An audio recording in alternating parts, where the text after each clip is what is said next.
জাতিসংঘ ঘোষিত টেকসই উন্নয়নের অভীষ্ট অর্জনে কত বছর নির্ধারণ করা হয়েছে?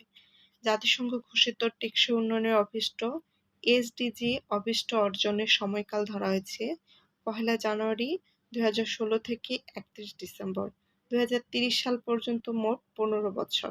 জাতিসংঘ ঘোষিত টেকসই উন্নয়ন অভীষ্ট এসডিজি এর মোট ১৭টি এবং টার্গেট হচ্ছে ১৬৯টি। নিউ ডেভেলপমেন্ট ব্যাংক এর সদর দপ্তর কোথায় অবস্থিত? নিউ ডেভেলপমেন্ট ব্যাংক এনডিবি এর সদর দপ্তর চীনের সাংহাইতে অবস্থিত।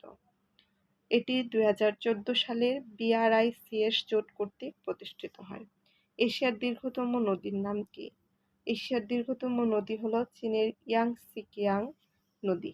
এর দৈর্ঘ্য ৬৩৮০ কিলোমিটার। এটির উৎপত্তি হয়েছে তিব্বতের মালভূমি হতে এবং পতিত হচ্ছে পূর্ব চীন সাগরে, কিন্তু বিশ্বের দীর্ঘতম নদী হল নীল নদ।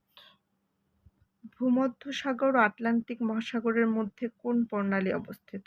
ভূমধ্যসাগর ও আটলান্টিক মহাসাগরের মধ্যে অবস্থিত জিব্রাল্টার প্রণালী, অর্থাৎ ভূমধ্যসাগর ও আটলান্টিক মহাসাগরকে যুক্ত করেছে জিব্রাল্টার প্রণালী, এবং ইউরোপ মহাদেশকে আফ্রিকা মহাদেশ থেকে পৃথক করেছে জিব্রাল্টার প্রণালী।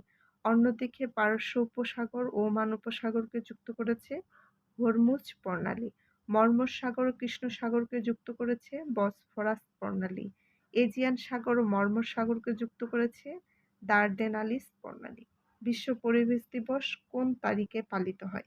বিশ্ব পরিবেশ দিবস হচ্ছে ৫ই জুন। জাতিসংঘ মানবিক পরিবেশ conference, United nation conference on the human environment সুইডেনের স্টকহোম শহরে অনুষ্ঠিত হয় ১৯৭৪ সালের ৫ থেকে ১৬ জুন।